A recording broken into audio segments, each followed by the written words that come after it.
Deuteronomy chapter 12 and verse number 5. Kung nana sa amen? Tanang maningdong pareho para sa magbasa pulong sa Diyos. Deuteronomy chapter 12 and verse number 5. English una. Bisaya kaduha. But unto the place which the Lord your God shall choose out of all your tribes to put his name there, even unto his habitation shall ye seek, and thither thou shalt come.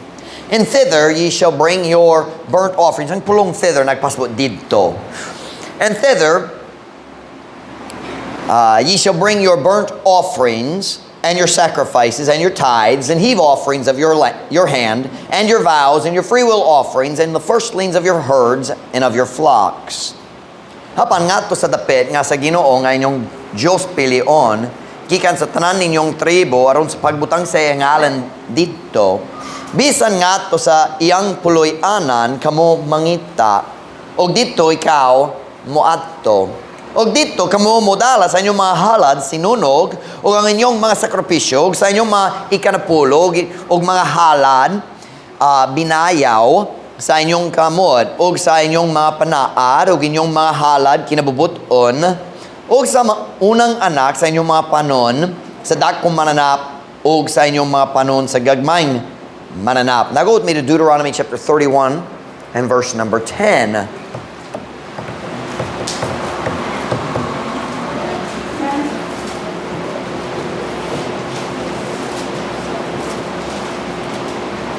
Deuteronomy chapter 31 and verse number 10. Kunana say amen? And Moses commanded them, saying, at the end of every 7 years, in the solemnity of the year of release, in the Feast of Tabernacles, when all Israel is come to appear before the Lord thy God in the place which he shall choose, thou shalt read this law before all Israel in their hearing. Excuse me. Gather the people together, men and women and children, and thy stranger that is within thy gates, that they may hear, and that they may learn and fear the Lord your God, and observe to do all the words of this law. Messiah. Ug si Moses misugo kanila nga nagiingon sa katapusan sa matag 7 ka tuig diha sa kasaulugan sa tuig sa pagpagawas diha sa pista sa mga tabernakulo sa diha nga ang tibuok Israel moabot aron sa pagpakita at tubangan sa Ginoo nga imong Dios diha sa dapit nga siya mo pili. Ikaw mo basa ni ini nga balaod na atubangan sa tibuok Israel diha sa ilang pandungog. Tigoma ang katawhan sa tingog, mga lalaki o mga babae o kabataan o ang imong langyaw nga na sulod sa imong mga ganghaan aron sila makadungog o aron sila makakaton o mahadlok sa Ginoo nga inyong Diyos o mabantay sa pagbuha sa tanang pulong niini nga balaod. Title of my message, I forgot I changed my title. Not even what it's called. I'll show you when we get there. Ako mo pakita kaninyo kung kita moabot na. How many parents have ever told your children that? Maglingaw-lingaw, maglaag-laag gamay. Asata mo ato. Ako mo pakita ninyo kung moabot na ta. Sapta ninyo kanang a concept. We'll preach you today on that subject. I'll show you when we get there. I'll show you when we get there. Magampo na ta? Dayon ko mo makalingkod para sa mensahe karon hapon. Father, would you please bless excuse me. Please bless the message this afternoon. I pray you'd fill me with your spirit as I preach. I pray that you'd empower me and help me to help our people. God, would you strengthen our faith in you and in your word and in your timing. Lord God, would you please bless the preaching. Fill me with your spirit. I beg you. Use me to help our people today. Pray in Jesus' name. Amen. Pwede ka mo maglingkod.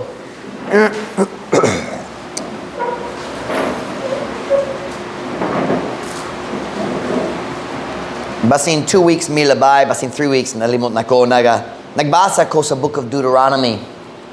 Ug samtang nagbasa ko sa Deuteronomy, nagmatikod ko sa butangan, nakita na ko sa una, but it grabbed my attention. So I went and nag-search ko diya sa akong eSword Bible app. And I found out at least 19 times in the book of Deuteronomy. Now, ako mag-warning nyo daan, akong tibok outline, English gyud hangtod sa conclusion. So, daghang English akong gisulat, so magsagol-sagol ko. But at least 19 times diya sa book of Deuteronomy, ang Diyos naghiskot sa espesyal nga lugar nga pilion niya dito sa Israel.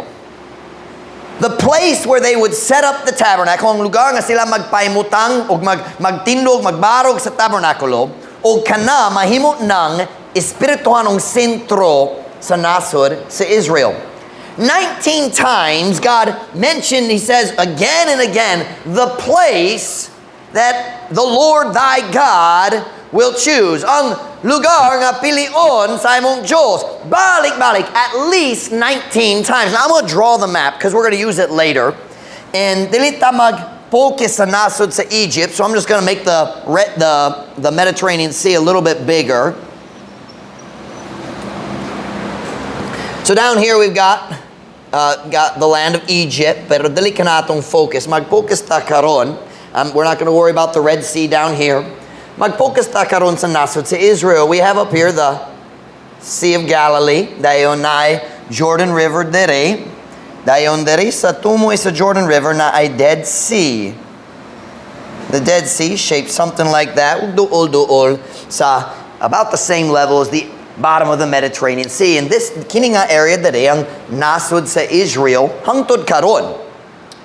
Pero the book of Deuteronomy, the entire book is from the last month of the 40 years in the wilderness. Na inumdum mo, ang Diyos nagpabalik nila nga to sa kamingawan sa tungod sila nagdumili, magsaka nga to sa Israel, sa diyan na sila dari sa south, sa Kadesh Barnea, mga spies nagsulod, sila nagdumili, nagsulod, so God sent them back, naglibot-libot sila 40 years. Remember that?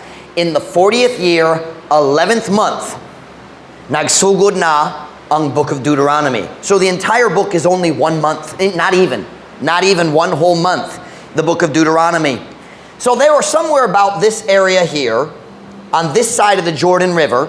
Kaya naglibot-libot sila, dayon miagi sila diri sa land of Edom, dayon nakiguba sila ni Sihon, diri King Sihon, dayon si King Og, diri og nagdaog sila sa guba batok sa mga kaaway diri, pero nabiling gyapon ng mga Moabites dere o Edomites dere, I think ang Ammonites dere or Amorites, nalimot na ko, pero dere kini nga bahin dere ilaha na nakadaog na sa guba. Now sila naghula, nag-andam nga mag-cross the Jordan River, kinahanglan maghula hangtod 40 years gayud, and Moses is giving them the final message from God before he goes up to Mount Pisgah. Maglanta siya sa tibok land of Canaan, dayon mamatay siya dito sa Mount Pisgah. So nagandam sila, in a few weeks, mag-cross sila uban ni Joshua aron mag-conquer sa land nga gihatag kanila. Good, I was hoping y'all would make it in. Welcome kayo, Dr. Romel. Do we have seats na ba lingkuranan dere? Na ba? Magkatabang ta nila? Na dere? Air. Pwede ispog lang. Ispog mo. Dere mo. Claire, pwede ka maglingkod dere. Romel, pwede ka maglingkod sa gawas.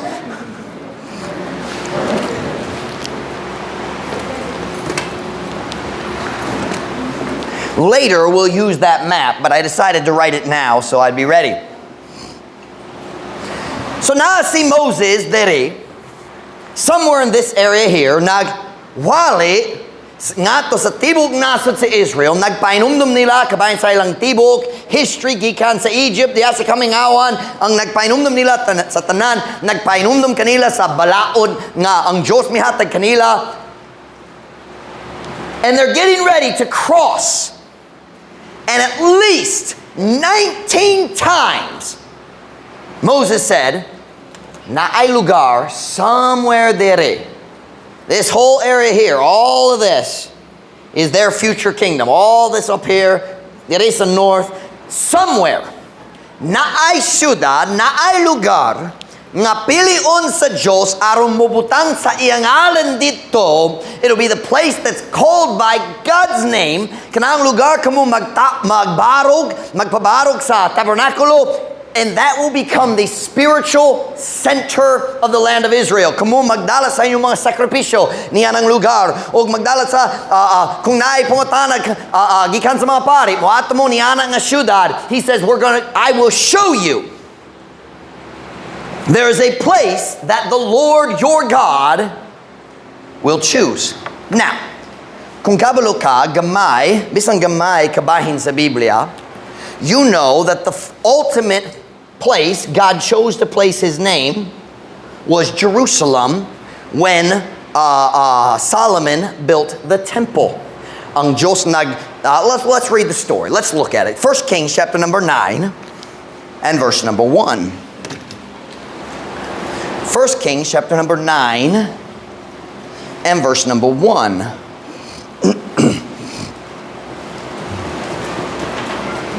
1 Kings chapter number 9. Now this is going to be a Bible study, so keep your Bibles ready. Kay maglantaw ta sa daghang verses. O kamo ay makatunan karon kung maminaw gyud mo. 1 Kings chapter 9 and verse 1. Kung nasa amen? And it came to pass when Solomon had finished the building of the house of the Lord, that's the temple, and the king's house, and all Solomon's desire which he was pleased to do, that the Lord appeared to Solomon the second time as he had appeared unto him at Gibeon. And the Lord said unto him, I have heard thy prayer and thy supplication that thou hast made before me. I have hallowed this house. Which hallowed is very similar to the word sanctify. I have hallowed this house which thou hast built to put my name there forever. I have hallowed this house to put my name there forever. And mine eyes and mine heart shall be there perpetually. Masaya. Kung kininahitabo sa diyang nga si Solomon nakatapos sa pagtukod sa katukuran sa balay sa Ginoo. What is that? Oh, building, katukuran sa balay sa Ginoo, o sa balay sa hari, o sa tanang tinguhat ni Solomon ngayang gikahimuot nga pagabuhaton nga ang Ginoo mipakita ni Solomon sa ikaduha kahigayon, ingon sa iyang pagpakita ngato kaniya dito sa Gibeon. Ug ang Ginoo miingon ngato kaniya, ako nakadungog sa imong pagampo ug sa imong pangaliupo nga imong gihimo atubangan kanako. Ako mibalaan ni ini nga balay nga imong gitukod sa pagbutang sa akong ngalan dito sa kahangturan. Ug ang akong mga mata ug ang akong kasing-kasing maatwa dito sa kanunay.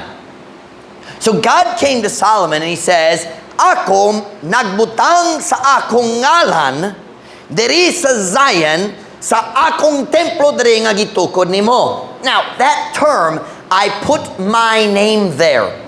Now, a verse of Proverbs, I've forgotten where it is, Proverbs 22, verse 1 maybe, where God says a good name is rather to be chosen than great riches. Once I pasabot sa pulong usa ka mayong ngalan, it's talking about your reputation. Ang imong dungog. Ang Diyos nagbutang sa iyang ngalan diha sa templo sa Jerusalem, and He said, I put my name there. What does that mean? God permanently attached His own reputation to the city of Jerusalem. Nag-connectar siya sa iyang kaulingong dungog nadto sa syudad sa Jerusalem.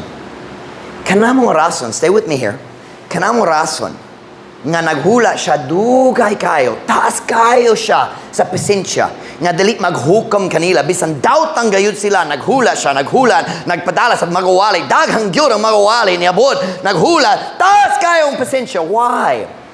A big part of the reason is ang iyang reputation atubangan sa tanan nilang silingan depende sa panghitabo diya sa Jerusalem. They were God's people.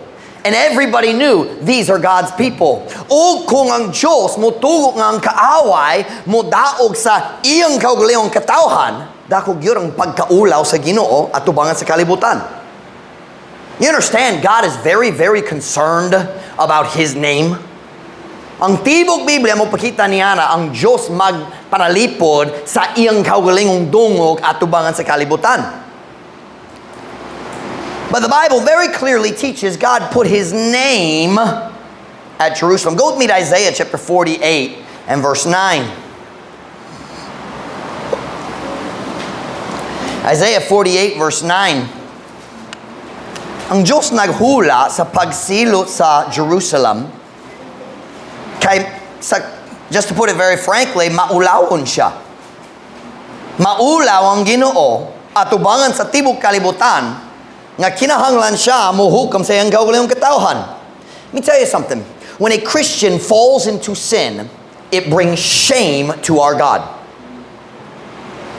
Sa diyang si David nakasala, si Nathan nagyong kaniya, ang Diyos nagpasaylot nimo, pero imong gihatag sa kaaway sa Diyos ang oportunidad nga magpasipala sa atong Ginoo. Pinaagi sa imong gibuhat. Look at me, Isaiah 48 verse 9. Isaiah 48 verse 9. Kung nana say amen? Amen. For my name's sake will I defer mine anger. That word defer is langan. And for my praise will I refrain for thee, that I cut thee not off. God saying, ako musultin mo sa rason, wala pa ko naghukam, wala pa ko nagsilot gyud kaninyo, wala pa ko nagguba sa Jerusalem. Tungod ugalang sa akong ngalan, ako mulangan sa akong kasuko. Ugalang sa akong pagdayeg, ako mupugong alang kanimo. Arong ako dili mo putol kaninyo. Skip down to verse 11. For mine own sake, even for mine own sake will I do it. For how should my name be polluted? And I will not give my glory unto another. Tungod ugalang kanako. Bisan tungod ugalang sa walay sa. Tungod ugalang kanako. Ako mubuhat ni ini. Kay ngano gayud nga ang akong ngalan mahugawan ug ako dili mohatag sa akong himaya ngadto sa lain. God said, let me tell you why ako musulti nimo sa rason nagpugong ko sa akong pagsilo nining panahon na. Kay di ko ganahan nga maulaw at tubangan sa inyong silingan. Kay kung ako musilot ninyo ang kaaway na ako maghinambog, we have overcome Jehovah God. Ang among Diyos mas gamhanan kaysa Diyos sa Israel. That's why God waited. Kay maulaw siya. Turn with me to Jeremiah chapter 25.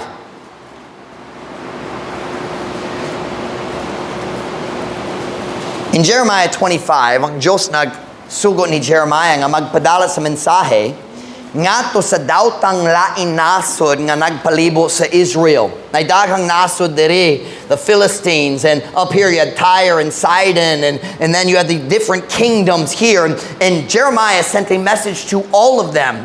And in the message, he said, God is going to punish everybody. Dili ang tao sa Israel lang, ang Diyos mo hukom sa tanan, o gamiton niya si Nebuchadnezzar gikan sa Babylon. He says, I've given all these nations to the king of Babylon, and God's going to punish all of you through the king of Babylon. But look with me at verse 29. Very interesting statement. Jeremiah 25, verse 29. For lo, I begin to bring evil on the city which is called by my name. And should ye be utterly unpunished? Ye shall not be unpunished, for I will call for a sword upon all the inhabitants of the earth, saith the Lord of hosts. Kay tanawa, ako magsugod sa pagdala ug dawtan diha sa syudad nga gitawag pinaagi sa akong ngalan, that's Jerusalem. O kamu ba gayud huro dili masilutan? I don't understand huro in that sentence at all. Kamu dili mahimo nga dili masilutan? Kay ako mutawag sa uska espada nganha sa tanan mga lumulupyo sa yuta na gayon ang Ginoo sa mga panahon. Here's what God is saying. Kung ready na ko maghukom sa akong kaugalingon tao diha sa lugar nga gitawag pinaagi sa akong ngalan, sigurado ako muhukom kaninyong tanan pod.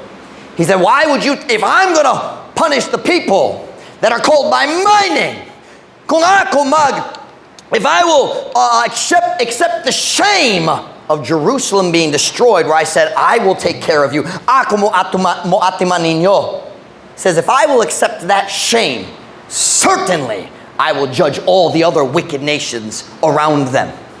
But notice how God desired, nagtingwa siya magprotekta sa iyang kaugalingong ngalan. Go with me to 2 Kings chapter 21, verse 4.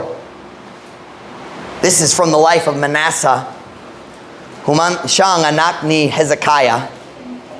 Manasseh was the worst king Judah ever had. The Bible says Manasseh made the people of Judah sin more than the wicked nations that were there in Canaan before them. Mas dautan ang tao sa Judah kaysa ilang mga silingan nga wa gyud kay ila sa tinuod Dios. 2 Kings 21 verse 4.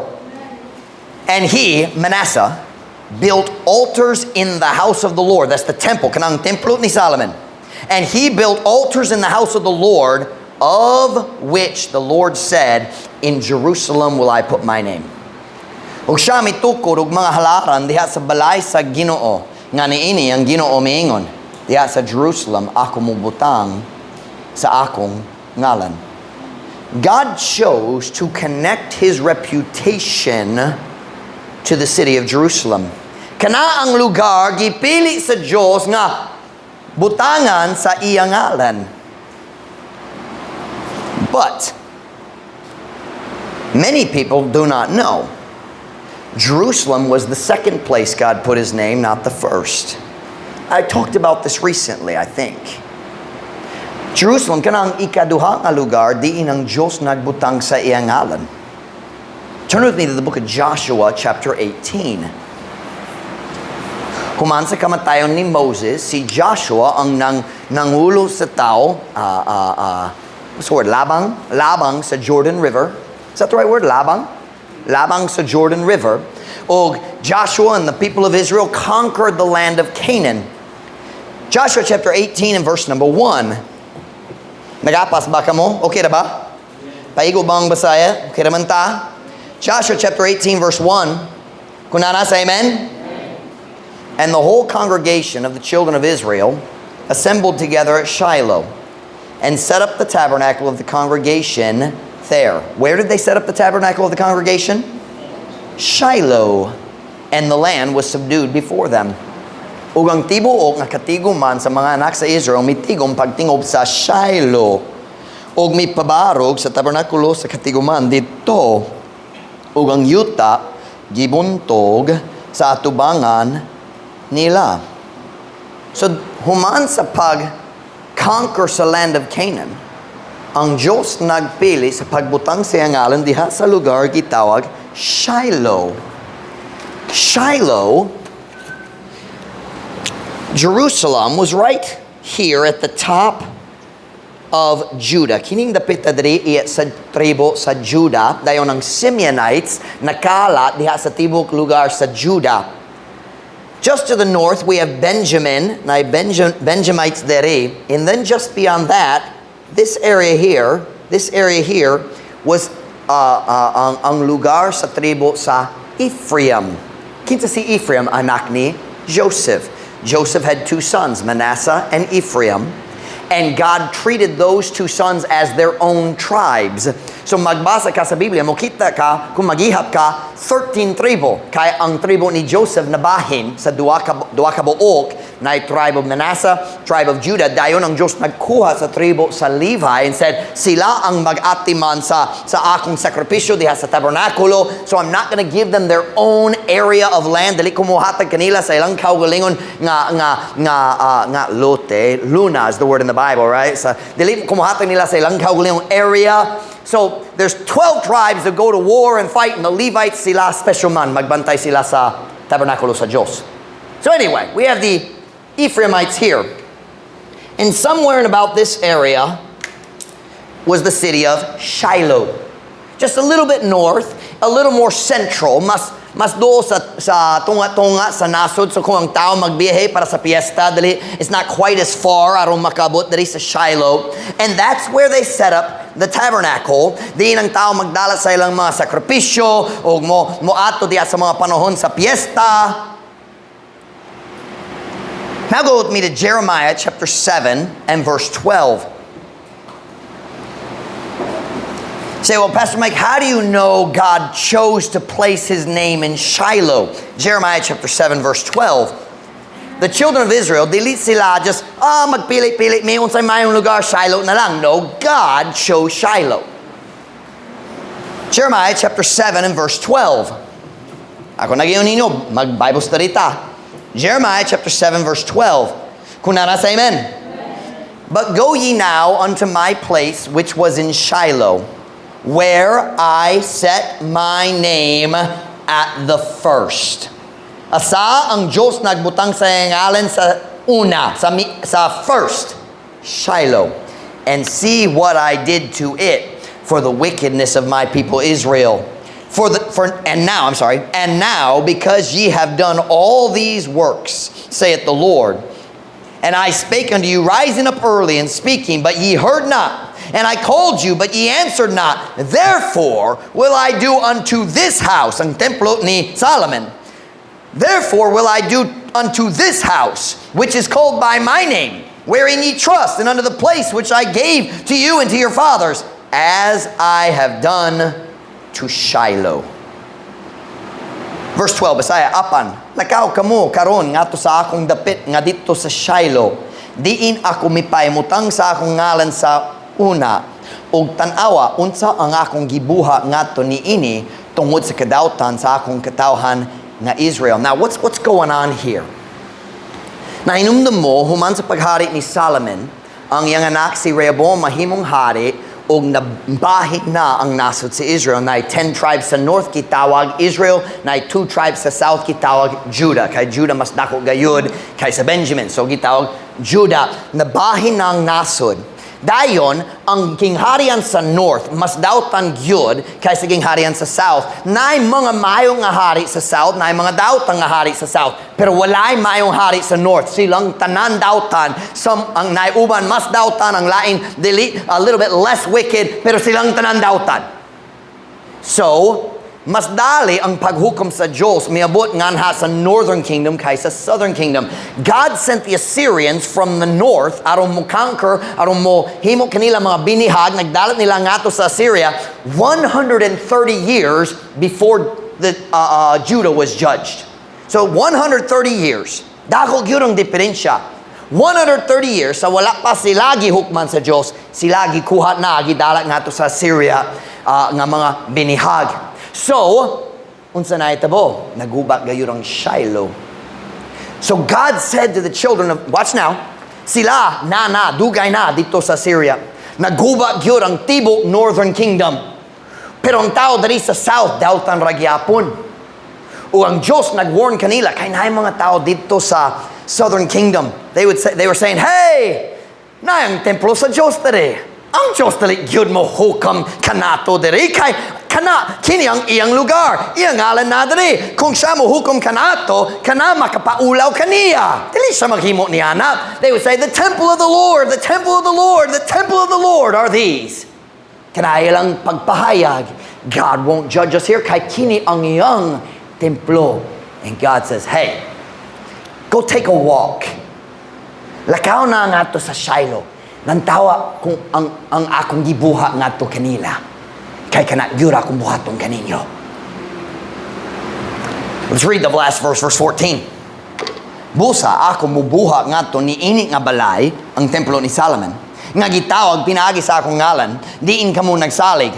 O nga to sa dapit nga akong mihatag nganha kaninyo, nganha sa inyong mga amahan, ingon sa akong gihimo ngadto sa Shiloh." Let me put that together because it's a little bit confusing. Busa ako mubuha ngadto niini nga balay, ingon sa akong gihimo ngadto sa Shiloh. So what we're seeing here, I'm not preaching about God's judgment, I'm just trying to help us understand the history. What we are seeing here is, sa kamatuoran, ang Diyos nagbutang sa ngalan sa duwa ka lugar. Una dere, dayon sa saktong panahon, sa diyang si David what's the word I'm looking for? Giisa na sa Diyos, nahimo ng hari, nag-conquer siya sa Jerusalem. By the way, that was like the third time Jerusalem got conquered by the children of Israel. Sila nagdaog batok sa Jerusalem, pero nagtuwang kaaway, nagpabilin, and after a little while, the Jebusites would control the city again. So David had to conquer it a third time. It got conquered I believe it got conquered in Joshua twice, and then a third time by David, if my memory is correct. So ang Diyos kinahanglan maghula hangtod sakto nga panahon. So the tabernacle was at Shiloh, hangtod sa panahon ni Eli, and then the Ark of the Covenant was taken to battle. It was captured by the Philistines. Komplikado gyud ang story. But when David became the king, he conquered Jerusalem, and then when Solomon became the king, he built the temple, and God said, "This is where my name will be, at Mount Zion." Let me show you another one. Psalm 78, verse 67. Psalm 78, verse 67.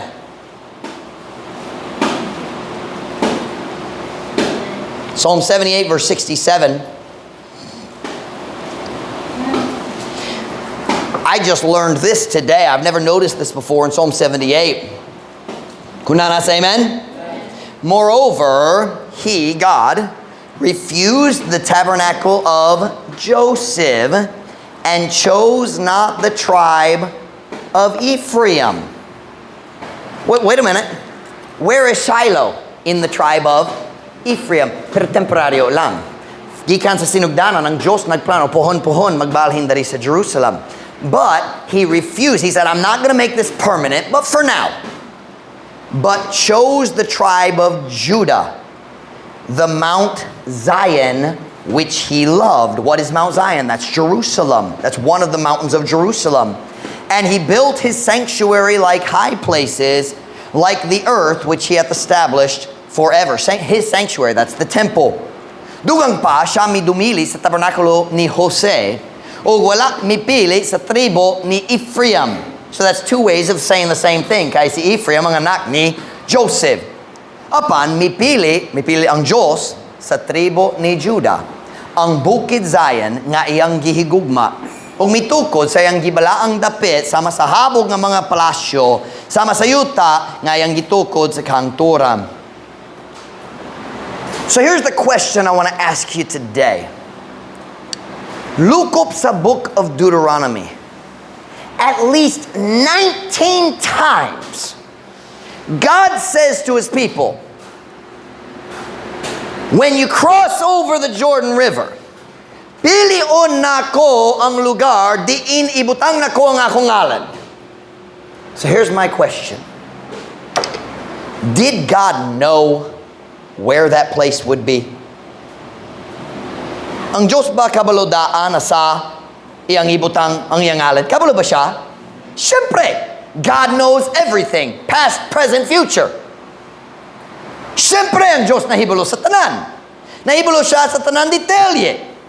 He knew, kabalo siya nga magsugod siya sa Shiloh. Dayon na daghang kagubo, na war batok sa Philistines, mawala ang Ark of the Covenant, nahibalo siya sa tanan. Kabalo siya sa temporaryo nga lugar, o kabalo siya sa permanente nga lugar. So here's my question. Why didn't he tell them in the book of Deuteronomy? Ngano, kung ang Diyos kabalodaan, it's not like, oh, pilion na ko, kumobot, kay wala ko sure. No, he already knew. Siyempre. So samtang si Moses nag-istorya kanila dere, 19 times siya nagsulti ang lugar nga pilion na ko. Why did he just tell them where? Wouldn't that have been easier? Masayon yun, di ba? Kumobot mo, kumobotang sa akong ngalan sa Shiloh. Why didn't he tell them? Why did God not tell them where it was? 19 times, but he never mentioned the name one time.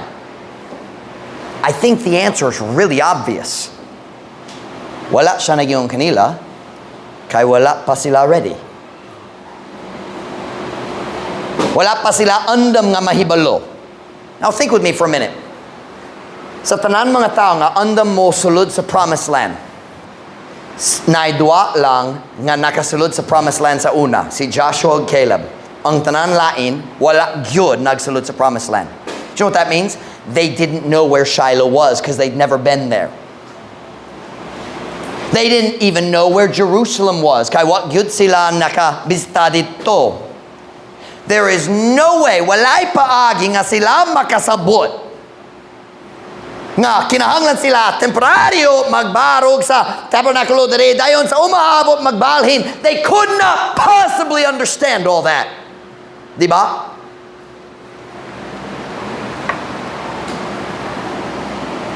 Kung ang Diyos nagsulay magpasabot kanila sa tanan detalye, ang resulta kalibog ra. Malibog sila karon tungod wala sila nakasabot sa plano sa umaabot.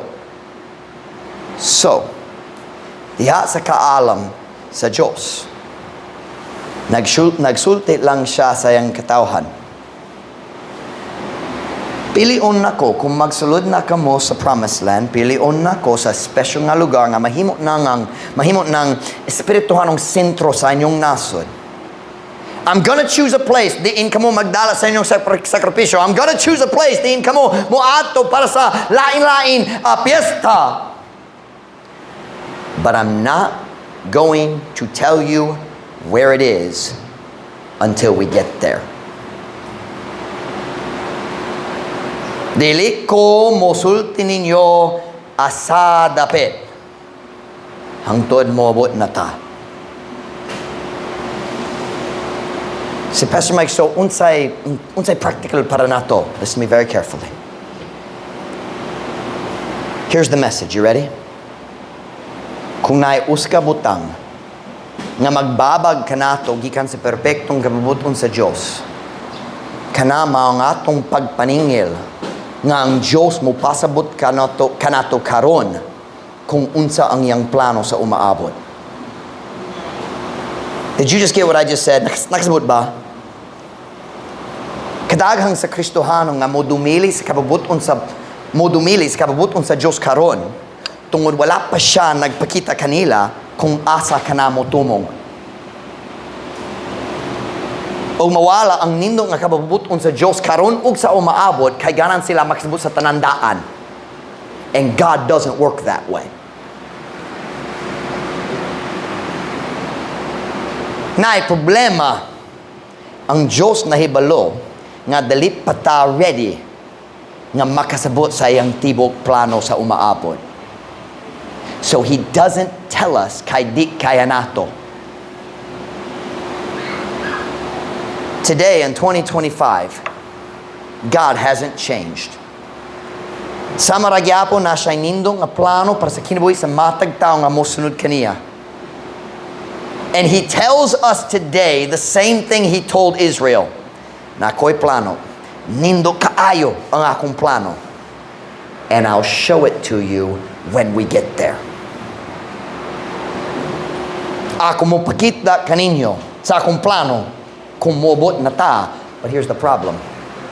Kung magdumili ka, magsunod niya, kay wala nakasabot asa mo tumong, di gyud ka mobot sa iyang nindot na plano. The demand to understand will block you from God's will. Ang pagpaningil, dili ko mo sunod hangtod makasabot ko kana nga attitude maong ang mobabag kanimo sa kanindo sa kabubuton sa Dios para sa imong kinabuhi.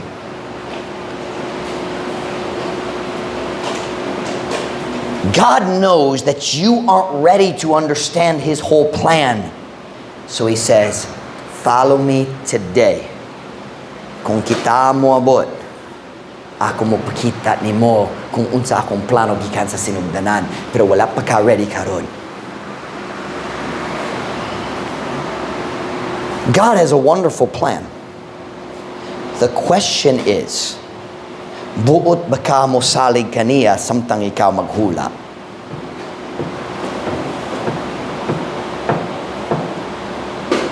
Allow me to illustrate.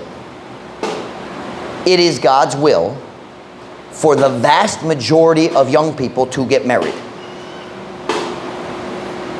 Ang Diyos ang mihatag sa mga halos tanan. Ang Diyos mihatag sa halos tanan, niyanak nga tinguha nga magkasal pohon-pohon. That is a natural God-given desire. And if you have that desire, God has also planned someone for you to marry. But sometimes He makes you wait and you don't know why. Diba? So kinang pangutana, mosalig ba ka sa Diyos samtang ikaw maghulat? Or mosalikway ka sa plano sa Diyos sa dihangang oportunidad mo abot nga na special nga relasyon? Do you know what a worldly relationship is? It's when you have a Christian young person nga magsugod sa kalibutan nga relasyon. Listen to me, do you know what that is? Kana ang batanon nga dili buot magsalig sa Ginoo samtang siya maghulap. Are you listening to me? Ug atong kitang tanan nakakita sa heartbreak nga magikan niya nga klase sa mga relasyon.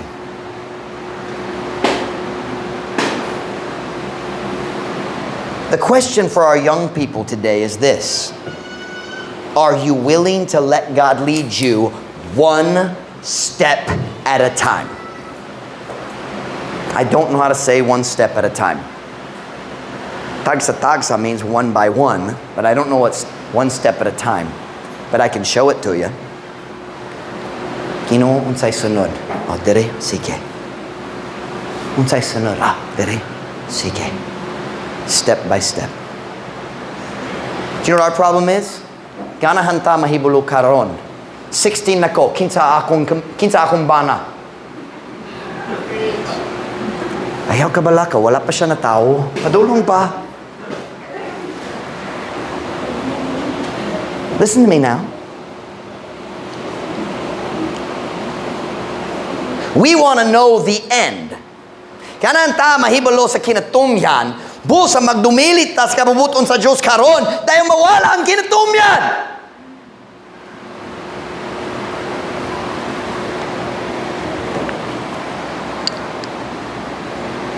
Kamu nga naglasud og financial. Murag kanunay apiki ang tanan. Are you willing to trust God while you wait?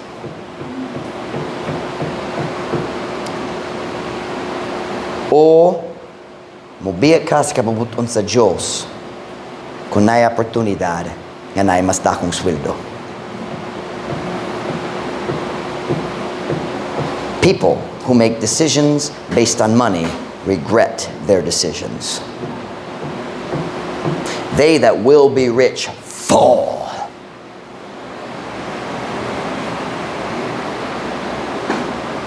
Ang Diyos na'y promised land alang kanimo.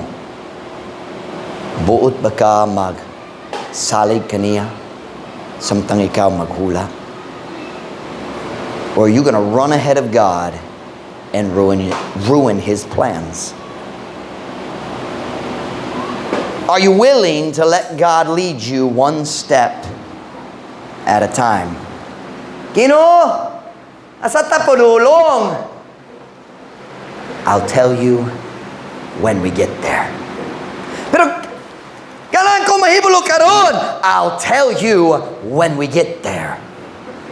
Psalm 37:23, the steps of a good man are ordered by the Lord, and He delighteth in His way. Ang mga lakang sa uskamaayong tao, gihanay sa Ginoo, o siya nagakahimuo diha sa iyang dalan. Daghan ang mga tao nga nagbungkag sa nindot nga plano sa Dios tungod dili buot sila maghula sa iyang perfect timing, kanan sila makasabot sa tanan karon. So many people refuse God's will today because they can't see where it will end. Ginoo, kung ikaw magpassport lang nako, asa kining adalan mo tumong, buot ko musunod nimo. And God says, that's not the way I work. Without faith, it is impossible to please God.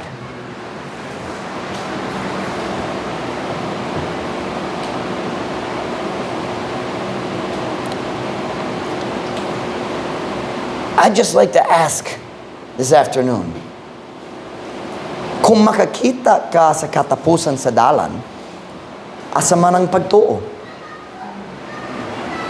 Wala. See, God wants us to have faith, but we want to understand, and those two can't go together. Kanang duha, dali pwede magkauban. Because if you understand, dali kinahanglan sa pagtuo. Ang pagtuo, mao ang pagsunod, samtang wala ka nakasabot.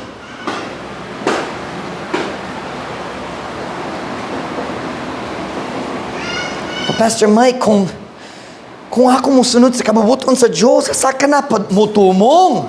Wala ko kabalo, pero siya kabalo og paigo na. Do you believe God loves you? Nagatuba ka ng Diyos na iguma kanimo. Nan nga nung mandali ka magsalig kaniya. The problem is, ganahan ta makasabot sa tanan detalye daan. Ganahan ta mahibulo unsaon how God will take care of us. But God wants us to trust Him. And if you know all the details, kung kabalo ka sa tanan detalye daan, dili ka kinalan sa pagtuo, o dili ka makapahimuot sa imong Diyos. Paminaw na ko, nindot gayon ang kapabuton sa Diyos alang sa imong kinabuhi. Ayaw pagsalikway niyana tungod dili ka makakita sa kinatumyan sa dalan. That's what it means to walk by faith. Kana manggurang paglakaw pinagi sa pagtuo. Wala ko nakakita sa kinatumyan, pero magsunod gihapon ko. We walk by, not by. A few weeks ago, naidaghang mensahe kabayan sa humility, garbo. Karon naidaghang mensahe kabayan sa pagtuo. Truth Baptist Church, let's trust God. Magsalig rata sa Ginoo ug sundon siya. Have faith in God. Have faith in God. Pero wala ko nakakita. Siyempre, that's why it's called faith. Trust God. Mas nindo ang iyang plano kaysa imo. Pero di ko makakita. Mas nindo ang iyang plano kaysa imo. Trust God, not the path. Sakto yung plano. Ang kulang ra ang atong pagtuo. Ang kakulang sa pagtuo maong babag sa plano, sa kanindo, sa kabubuton sa Diyos. Trust God. Follow Him. Bisan wala ka nakasabot. When every head bowed, every eye closed.